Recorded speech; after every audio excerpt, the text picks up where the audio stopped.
Welcome to the Northern Powerhouse interview series, where we're unashamedly spreading good news by interviewing Northern businesses and their successes during the pandemic. Subscribe to be notified of new interviews or click the link in the description to take part if you'd like to be interviewed yourself in a future episode.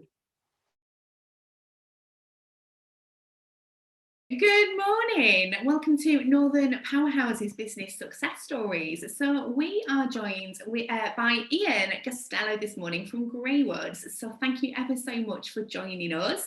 Can I just start off by asking you to introduce yourself properly to us, Ian? And can I ask you to just explain to us a little bit more about what it is that you guys do? Yeah, sure, no problem.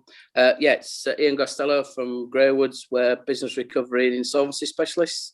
So we've got offices throughout Yorkshire. I work out of the York office, covering the whole of North Yorkshire, but we've sort of got coverage throughout. So I've been in the industry 30 plus years, and the sort of management team at Graywoods has probably got 100 years plus between us. Wow. In terms of working in the sector. So hopefully helping business owners and directors struggling financially. That's effectively what we do. So reflecting on the last year and us all working through the pandemic, how has it been for you guys? Bizarre. Probably, as I just said, I've been doing this 30 odd years. Last summer, probably 2020 in general, but certainly last summer was probably the quietest in terms of work I've ever had in 30 odd years.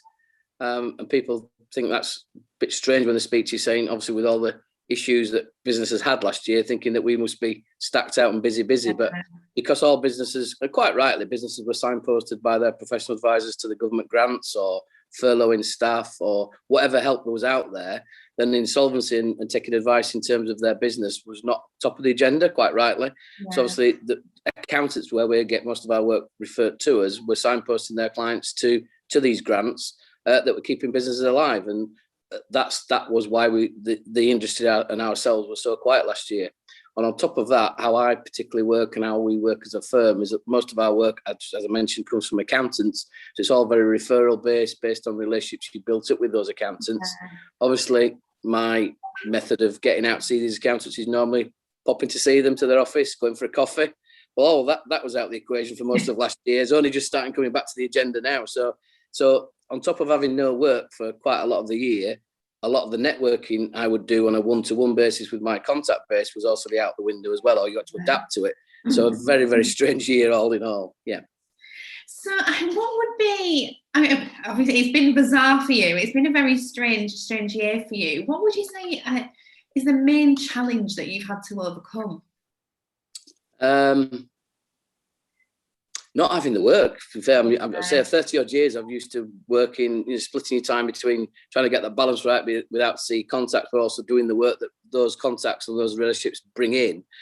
So having neither to do was mentally challenging. And I'm not, won't go away from some days you go up on, and obviously then working from home as well. So I'm normally I've got an office space in New York, but I didn't often go to the office. But I'll be out and about seeing either clients or contacts. Suddenly you're working from home on a laptop, which I've never really done a lot of, getting your head around that as well. So if there'd been lots of, and I know a lot of people have had the same thought and the same problems, but working from home, if you've got work to do, is just adjusting to the working from home thing. Working from home where you've no work to do and nobody to go see and doing it all online I must admit there's certain days we just put the laptop down and go sit in, fortunately we had some good weather, so go sit in the garden and come back to it tomorrow. And I'm not ashamed to say some days you just felt, what's the point really? You got to get over that and adapt. And some of the networking went online. So some of the one-to-ones you did, maybe face-to-face, you did online and Zoom and Teams, etc. So some of that came back, but yeah, the lack of work was probably the biggest challenge. Not filling the days was probably the biggest challenge sometimes. So how did you guys overcome that? Well, the work thing, you can't, and that's always been the case with our work. We can do as much networking, have as many contacts in our contact base as you want, but the work only comes in when the work comes in. You can't force the work. It's not, you can't go to somebody who's manufacturing or a salesperson saying, can we upsell and sell you some more products? We sell one thing, which is us and our services. And if the client's out there to have the service, there's nothing you can do. So you can't really increase the work if it's not there. What you can do is adapt to how you see your contacts, and just we had within our office and with our management team, we regular meetings about how we keep these touch points, as all the sales teams will say, with our contact base. So yes, we couldn't go meet them face to face, but could we do it in other ways? Either be online or making sure we dropped emails in and newsletters in and things we do to our contact, just reminding them that as and when work was available and clients needed advice, we were still there, really. And it's just about reminding our contact base that where we are when you need us. And that's always been the case, but even more so probably last year. Absolutely. So how is it for the rest of the team? How has everyone adapted to this new way of working? The team in York is me, so I don't know how to word with myself in the corner. But the Sheffield office is our main office, and that's a team of 12. Quite how the office is set up there, it was quite easily socially distanced there. So within a fair short period after, even from last March, there was a bit of a rota system, but most of the staff were happy to come in. The workplace was very socially distanced, and we effectively had the building to ourselves. So we're in a 4th floor of a building in Sheffield. Nobody else was in the building, so actually coming into the office was probably the safer place than a lot of places. So the office in Sheffield, and I think people were generally wanting to get back in. So the office in Sheffield and the team in Sheffield, I think coped with it really well, but they had the camaraderie of all the team together.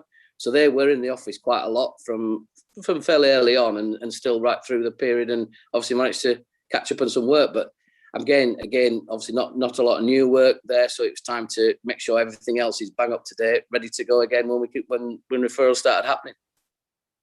Brilliant. So, and what about you as a leader within the business? How has it been for you? How have you had to adapt to the events of last year? I think it's making sure that you keep contact with your colleagues and make sure what's going on, and even more so have your ongoing discussions. Because though I'm not based in Sheffield, obviously I was down there with the partners in Sheffield on a regular basis pre-COVID. That couldn't happen. There was no point having it. Well, we couldn't do travel when it wasn't necessary, so there's no point me travelling down to Sheffield. So it's a matter of keeping in touch with the staff and the team and the management as well, to make sure we're all that we're not discussing work, but we're discussing how we can do and how we can adapt and be ready and available when work does come back. We knew it was always going to be a case of just a matter of when. Yeah. So it's no point just pretending, but it's not happening now, but we need to be ready for it. And how can we do and how can we adapt? And just making sure everybody's in touch and everybody. And to be fair, the partners down in Sheffield did try and include as they do anyway, but they even more so included everybody in discussions and chats and make sure everybody was feeling all right. And if anybody wasn't happy with coming to the office, and to be fair, the team in Sheffield are quite a young team, so they were all happy to come back into the office. But if anybody wasn't, then there was obviously adapted to working from home if they wanted to and could do. And so it's just making sure those ongoing discussions and make sure everybody was feeling needed and wanted and part of a team, really. Yeah, taken care of. So yeah. You mentioned that you needed to ensure that you guys were ready and primed to come back as we emerge from lockdown. So has the time given you guys an opportunity to be able to plan and work sort of on the business? Yes, it has. As I say, our type of work, we can't plan for the work. It comes when it comes. Even in proper busy times for us in economy downturns, work only comes when it comes. There's more of it at certain times where the economy is. So you can't plan for the work, but as you rightly say, you can plan on how you adapt to that and plan on the business. So certainly planning on how we're going to go forward and maybe tweak a few things in how we do networking and contact and making stay in contact with them and change and adapt how we do that. So it's giving you time to think of things that you might have done, you've always done for whatever reason. Think, well, why are we doing that? Could there be a better way of doing that? And so it's certainly given us a chance to do that. Yeah.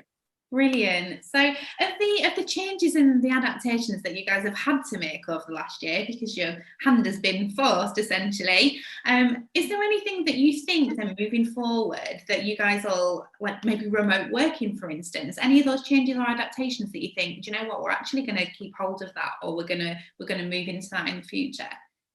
I think certainly making sure the touch points with our contact base is varied.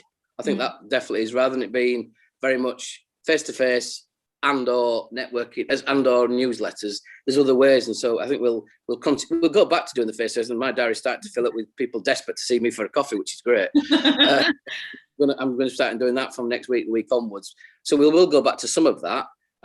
Will you continue doing some Zoom meetings, online meetings with some people? Yeah, because they felt it was better for them, a bit of saving of time. But I think it's just making sure that those touch points have completely to be varied depending on who it is and what it is, rather than being very rigid in it must be this and this. And let's think outside the box. And there could be all sorts of different ways of keeping in touch with your contact base, and let's make sure we make the most of them. And whichever fits with that particular contact, then let's do it. So yeah, I think it's just making sure it's varied. Brilliant. And with everything you guys have learned and experienced over the last year, and in such a bizarre time for you, knowing what you know now, if you went back to the beginning last March, is there anything that you would have done differently or that you may have done sooner? Yes, I think exactly what I've just said. Looking at the touch points and making sure you stay in touch with your contacts in a varied way sooner than we did. Yeah. And I think that's easier said than done, because I think that first month, last March and April, the whole world suddenly went on hold and stopped and went, what do we do? Mm-hmm. So I think we've probably been harsh on ourselves that doing it so soon, but I think we could have done it. We then planned through the summer and autumn that we would do this. Maybe we could have looked at that a bit earlier, maybe potentially. But I think if anybody was ready to make those changes in March, then they've probably been a bit lying themselves to a bit, because I don't think anybody realised in March when it actually happened. It's like that first week was almost, what the heck's happening here? What do we do? What do we do? Yeah, it's like being in a Netflix. Then people realised you could work from home and the IT systems were set up. And we've taken the opportunity as well. We need to upgrade one of our sort of case management systems that we were planning on doing, but it was probably next year's, probably 2022's role that we've invested in that and got that doing, because it got that done through the lockdown, because it meant that anybody who did work from home could have access to the systems a lot easier. So that was done.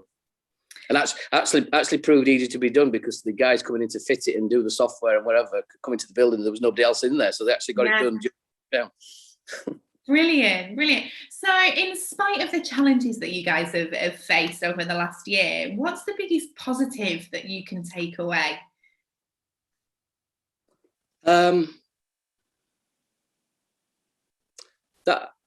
I think that the positive is that despite us having to vary our contact base and be in touch with them, we're still well respected as a firm, as individuals, and that people still, even through those dark times when there wasn't a lot of work, still referrals coming through. So you're doing something right when it's not a case of the work's gone somewhere else, the work's just dried up completely, but now the tap's been turned on, there's a steady flow, and it's just making sure those people are still, we're still the same people. So I think the positives is we're well respected, and I think you actually don't understand how well respected you are till things like this happen, and then when people do ring you up and still refer clients, you realise that there's still, it's you as an individual they're thinking about, and the firm rather than anything else. So yeah, it's positive that we're still here effectively.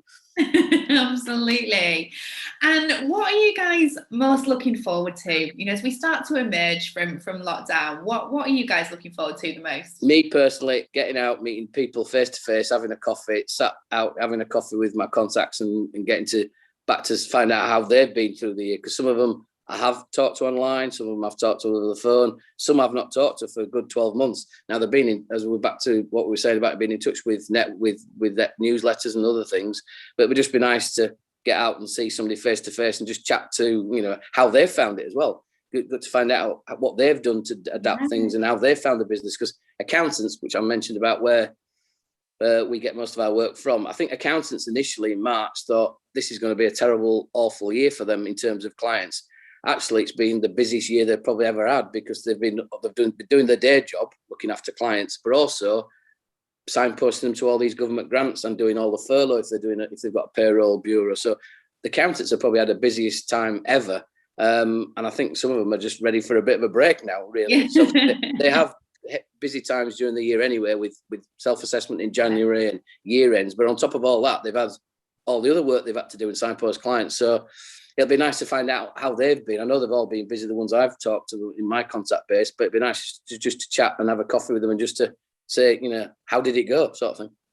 Brilliant, brilliant. And my final question is, what do you think you've learned the most about yourself over the last year? Oh, that's a difficult question. Save a big question. Not to be so hard on yourself. I think we all run around doing a full day's work, most of us. And as I mentioned, some days it was depressing days when there's no work and nothing to do. I just not to be so hard on yourself. Tomorrow's another day, and things come round. So it's just a case of, if it is that sort of day, just put the laptop down, go sit in the garden, do something, to relax and start again. And I think just not to be hard on yourself at the end of the week, thinking, what have I actually done? By the end of the week, things have turned out. You've met some people, you've done some work, you spoke to some clients. So not to be as hard on yourself as sometimes we all are sometimes. Brilliant. And thank you so much, Ian. We really appreciate you being so honest and sharing your experiences, and talking so candidly about the challenges that you guys have faced, and how you're coming out of the other side. So we really do appreciate your time. Thank you so much for chatting with us. Not a problem at all. Thank you. Thanks, Ian. Take care. Cheers. Bye. Thanks for watching. What was your takeaway from today's interview?